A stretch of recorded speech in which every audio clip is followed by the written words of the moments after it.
In this video, I'll show you how to install the trainer for Resident Evil 2 Remake to enable cheats and extra gameplay options. Check my video description for this trainer mod.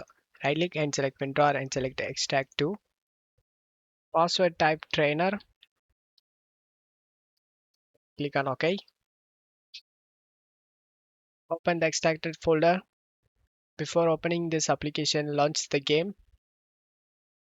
Once you are in game, as you can see, the bullets are reducing. Press the Alt tab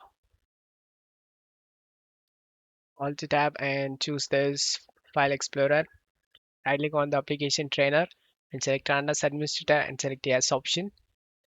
Once you open the trainer, turn on the things you want: infinite health, infinite ammo, no reload.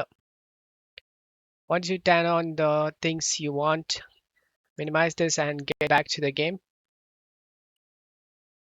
To show you guys it's working, as you can see, ammos are set to 99.9. Now there is no reload and unlimited ammos. The trainer is working, as you can see. I hope this video helped you. If the video helped you, don't forget to leave a like and subscribe. Thank you.